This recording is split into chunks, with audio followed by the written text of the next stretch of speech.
And we're back with the extras of Countdown Vampires. Now, I may have told you earlier that when you're doing regular new game, you get different mail. This is the mail. Oh, you're maybe gonna go through all this? Don't worry, it's mostly just useless flavor text. Okay, so I'm not gonna read it then. I'm sorry, where's the entertaining extras, like the gameplay footage? It's getting progressively more entertaining, but you get to read about the food! And the drink! No. Why'd you do this? To show off the game. To show that you could revive your energy level like never before. So I'm guessing this is all stuff meant to be told to you on the first playthrough. Yep. Most of this is tutorials, what I can tell. Really it's just flavor text on the mechanics. Okay, this mail is all, cute.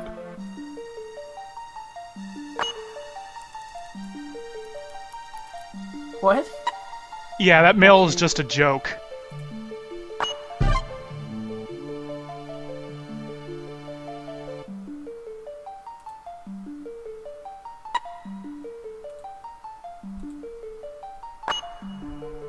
Oh, it's not over! I thought it was done. It scrolled down.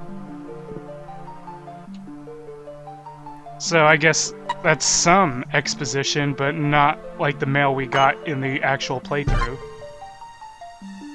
And this would be the last mail you get on regular new game. From the Sonic News! Haha, I get it. Oh, thank God. And now, you know what the names are for? When you enter your name at the beginning, it's actually for cheat codes, believe it or not. And here's one of them.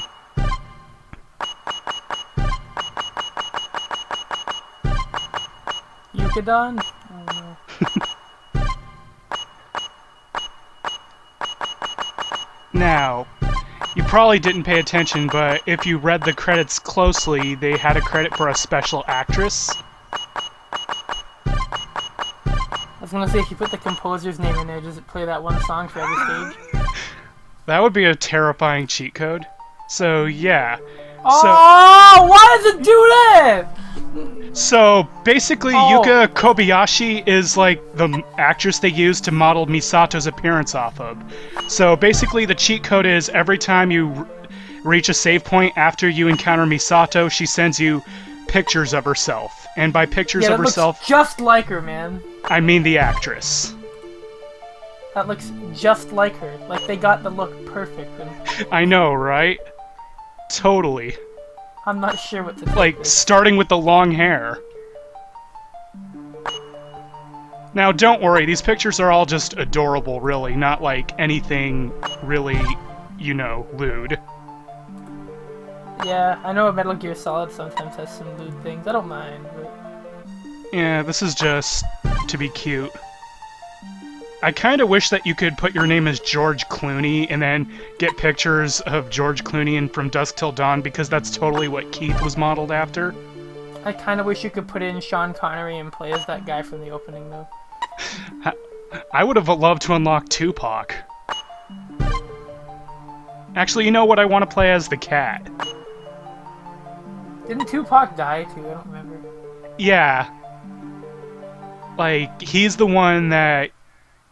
Oh, and now for the other extra. The main extra. So, you normally unlock this by getting the true ending on New Game Plus and collecting all the lucky coins. But there's another way to unlock this. Enter Disc 2 and put your name as Prince in Darkness. So, this is the game's version of Battle Mode, where you play as a vampire version of Keith, who uses his claws to kill people. That's kind of cool. It's a pretty neat extra. It's also kind of difficult, as you will soon see. So, Keith's attacks are a sliding claw swipe that you do with holding the aim button and X. Hold down while you're aiming, press X, and he'll do a downward swipe that does more damage, but leaves him more open.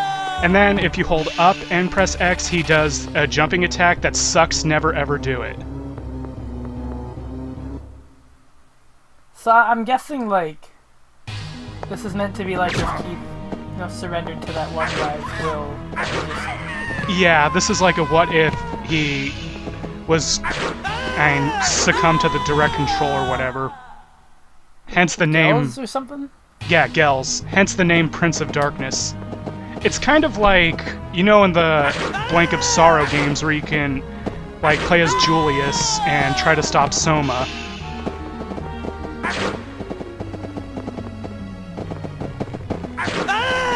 Yeah, I always thought that was cool.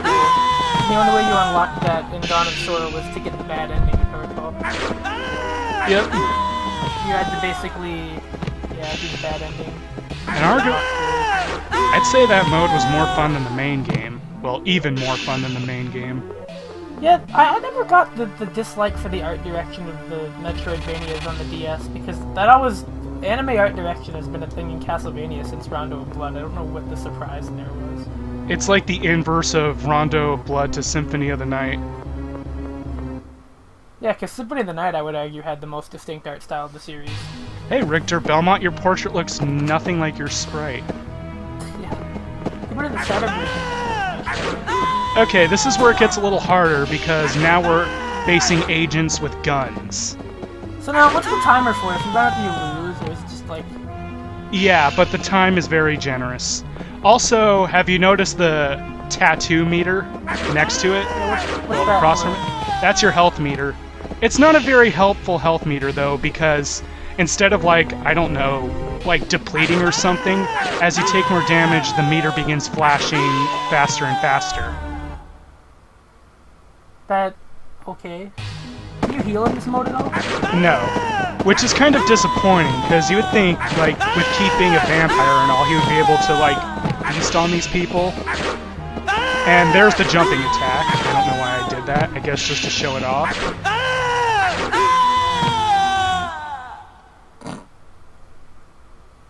It's kind of a neat mode.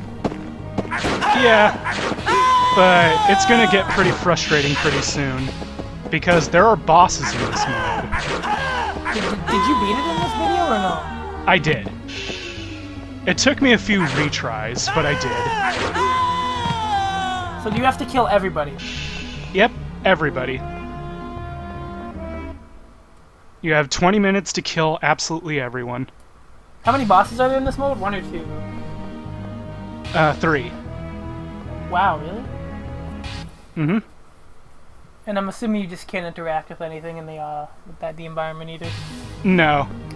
Just straight run through. You Is can't... there new areas in this mode that aren't in the regular game? Nope. Oh, is this a boss? Yeah, it's Swish. Remember her? Yep. And she has a Magnum, which actually isn't that much stronger than a handgun, so I think she got ripped off. And if you notice, they also have KOF rolls. Wouldn't that have been handy for you to have in the main game? Oh, would it ever. It would probably... I'm looking at it and I'm like, that would have been really nice to have earlier. It would be nice to have here, because it's about to get bullshit pretty soon. Wait, is this another boss? No. These are just regular people. If you notice, they're human models... Well, the one with the tranquilizer gun is a human model of a vampire we could have fought. Huh. Now, here comes a boss, and probably the hardest part of the game. Shek and his crew. As you can see, this is not fair. Yeah, this looks pretty brutal. It is easily the most brutal room in the game. Like, this room is going to take a lot of health off of you, and you still have one more boss after this. So now, if you get rid of Shek's guys first, is he a bit easier? Yeah, but that's not saying much, because the guy is really good on rolling. His shotgun is pretty powerful, especially if he hits you up close, and he has a ton of HP. Like, your best chance against him is to try to corner him.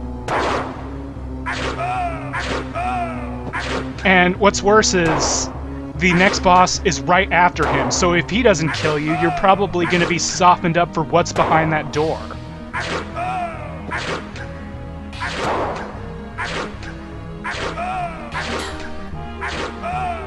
Like, look at this guy. Ooh. Like, this is some KOF 99 nonsense going on here. Who is this? Who Now is the last boss. Final boss of the game. Is it Misato? Nope, it's the man, woman, whatever in black. Wow, the vampire. How hard is she? She's nowhere near as hard as Shek. However, since you're gonna probably be weakened from the Shek room, her rifle is going to kill you in like only a couple hits, because it is the most powerful gun that the enemies use. But luckily I managed to get her cornered for a while. She's almost dead. Yep. Her gun is pretty strong, and usually if you make one mistake after the Shek room, you're probably dead, but I was able to corner Shek.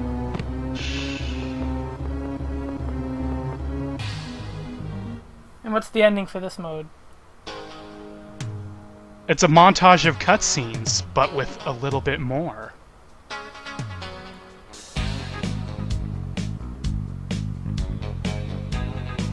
You know, that totally looks like Yuka Kobayashi there.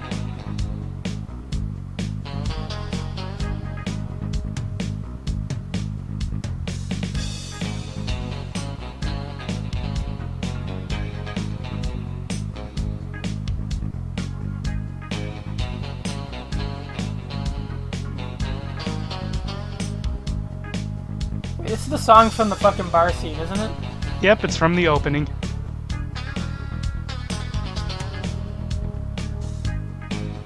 Tupac! Or Sean Connery. Oh. What? And also the monsters that we've killed a bunch of. Scyther! Vampire baby. Wolf! Guy. Thing. Tyrant.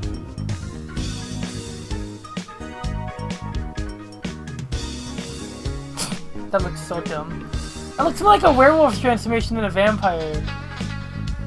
Uh-oh.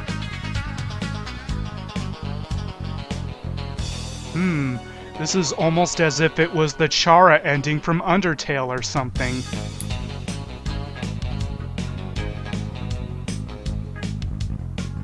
Could you imagine?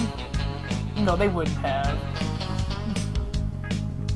And there's Shek's dad leaving the water on again. Yep. He also turned on... I'm guessing he's at low health because the music's playing faster. Oh, never mind. Round's over. He got the Guile ending. Hear that music? What is this moving music? You've come so far after killing all of your friends. Good job. It's the... In the soundtrack, it's called Misato's theme. It's like if you fucking beat the Streets of Rage thing and got the bad ending where you killed everybody and took over Mr. X's business and it started playing like I Will Always Live from Titanic or some shit. Like, uh-oh. Here we go. Yep, sun comes up, Keith's normal, and he realizes what he's just done. Oops. Whether or not this is canon is not known because sadly this game never got a sequel. I mean, fortunately. And the result is Keith does not know how to give me the middle finger. I just like how it's like number of kills. Like, that's never gonna change. I Why know. would you fucking track that? I don't know why, because it's not optional. You have to kill everybody. Why would you do that? But yeah, if you complete this mode, you get infinite ammo. I have gotten weapons with unlimited firepower. Nice English.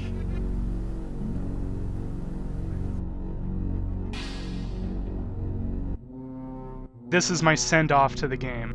Now that I've played it multiple times, recorded myself playing it, and commentated it over with you, I never have to play it again. So Envelope, carry this game away. Well, that was a lot of fun. I hope you guys enjoyed that vampire countdown.